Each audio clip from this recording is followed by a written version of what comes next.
প্রত্যেক দিনের মতো আবারও আজকে চলে এলাম তোমাদের কাছে বন্ধুরা। তোমরা সবাই কেমন আছো? আশা করি ভালোই আছো। তোমাদের ভালোবাসায় আমরাও ভালো আছি। আজ আমি বলবো মহাভারতের যযাতির কথা। এই রাজা যযাতির কাহিনী আমার আগের ভিডিওতে দেয়া আছে। তিনি বিবাহ করেছিলেন শুক্রাচার্যের কন্যা দেবযানীকে। দেবযানী আর শর্মিষ্ঠা ছিল দুই বন্ধু। কোনো একটা মনোমালিন্যের জন্য এই কাহিনী দেয়া আছে। যাই হোক, এখন আমি আর বলছি না। মনোমালিন্য দুজনের জন্য একবার শর্মিষ্ঠাকে দেবযানী একটা কুয়োর মধ্যে ফেলে দেয়। তারপরে রাজা যযাতি শর্মিষ্ঠাকে কুয়ো থেকে উদ্ধার করেছিলেন এবং তার ওই সুন্দর রূপ দেখে শর্মিষ্ঠাকে মনে মনে ভালোবেসেছিলেন। আর শর্মিষ্ঠাও রাজা যযাতিকে স্বামী রূপে মনে মনে বরণ করে নিয়েছিলেন।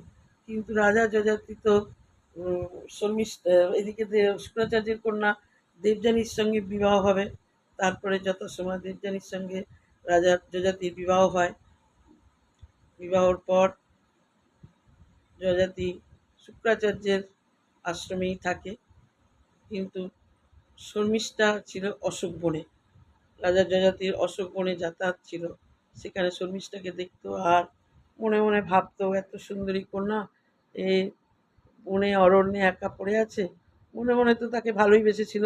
তারপরে যাই হোক, এইভাবে যত সময় একবার লুকিয়ে শর্মিষ্ঠাকে বিবাহ করে। তারপরে শর্মিষ্ঠার গর্ভে দুটি সন্তান জন্মগ্রহণ করে। আর ওদিকে দেবযানীর গর্ভে ৩ সন্তান জন্মগ্রহণ করে। সন্তানরা বড় হয়। কোনো এক সময় শর্মিষ্ঠা জানতে পারে যে রাজা যযাতি দেবযানী জানতে পারে যে রাজা যযাতি শর্মিষ্ঠাকে বিয়ে করেছে। তখন তিনি তার পিতা শুক্রাচার্যের কাছে দেবযানী সব কিছু জানায়। শুক্রাচার্য রেগে যায়। রেগে গিয়ে যযাতিকে বলে, তুমি আমার কন্যাকে বিবাহ করেছে, এইভাবে আমার কন্যাকে অপমান করে কষ্ট দিয়ে তুমি আবার শর্মিষ্ঠাকে বিয়ে করলে। ঠিক আছে, তোমাকে আমি অভিশাপ দিচ্ছি, তুমি অকাল বার্ধক্যে পরিণত হবে। তোমার যৌবন চলে যাবে আর তুমি অকাল বার্ধক্যে পরিণত হবে। এই শুনে তো রাজা যযাতি শুক্রাচার্যের কাছে ক্ষমা চাইলেন। অনেক পায়ে ধরে অনুনয় ও বিনয় করলেন, কিন্তু কিছুতেই শুক্রাচার্য তো কিছুই করলেন না। শেষে শুক্রাচার্য বললেন যে একটা পথ আছে, যদি তোমার কোনো পুত্র তোমার অকাল বার্ধক্য নিয়ে নেয় আর তার যৌবন যদি তোমাকে ফিরিয়ে দেয়, তাহলে হতে পারে। এই বলে একদিন রাজা যযাতি তার ৫ সন্তানকে ডেকে তাদের বললেন, কিন্তু কোনো সন্তানই এতে রাজি হলো না। শেষে শর্মিষ্ঠার ছোট পুত্র পুরু রাজা যযাতির কথায় রাজি হয়ে গেল। রাজাকে পুরু তার যৌবনটাকে ফিরিয়ে দিয়ে পিতার অকাল বার্ধক্য নিল। আর পুরুকে তখন রাজা যযাতি বলেছিলেন যে আমি ১ বছর পরে তোমার যৌবন তোমাকে আমি ফিরিয়ে দেবো। এই বলে তিনি আবার তার যৌবন ফিরিয়ে তিনি রাজকার্য চালাতেন। তার সমস্ত কামনা বাসনা সব পূরণ করলো।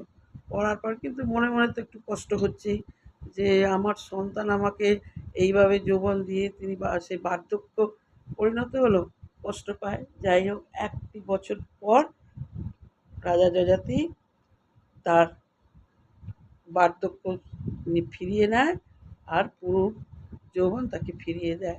দিয়ে পুরুকে সমস্ত রাজকার্য সম্পত্তি সমস্ত দিয়ে বলেন যে তুমি আমার এই রাজ্যের রাজা হও আর সমস্ত সম্পত্তি ধনসম্পত্তি সব তোমার অধীনে থাকবে, তোমার ভাইয়েরা।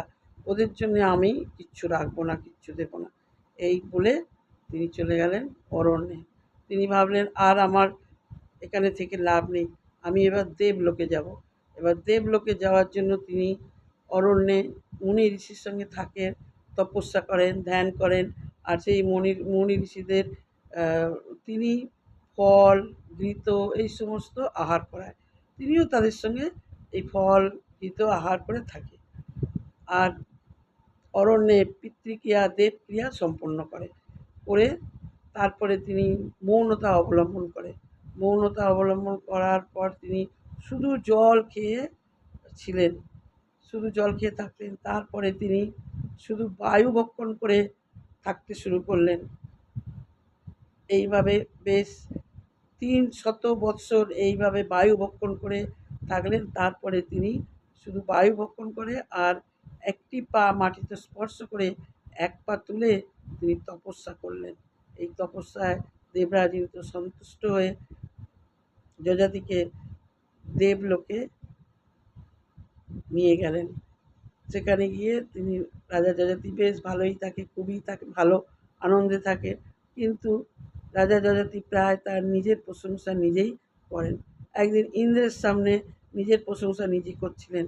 সেই সময় দেবরাজ ইন্দ্র রেগে গিয়ে বললেন, তুমি খুব অহংকারী হয়ে গেছো, তোমার এই অহংকারের জন্য তুমি আবার তোমাকে মরতে যেতে হবে। তখন রাজা যযাতি মরতে আর গেলেন না, তিনি বেশ কিছুদিন অন্তরিক্ষে থেকে গেলেন। বসু বসুসেন, অস্ত, শিবি রাজা এদের সঙ্গে তিনি অন্তরিক্ষে থাকতেন। অন্তরিক্ষে থাকতে থাকতে তারপরে একদিন ওদের সঙ্গেই আবার সমবেত হয়ে ইন্দ্রের আদেশে আবার দেবলোকে গিয়ে পৌঁছেছিলেন এবং দেবলোকেই তিনি অবস্থান করেছিলেন। কেমন লাগলো তোমাদের কাহিনিটা তোমরা কিন্তু কমেন্ট করে জানিও।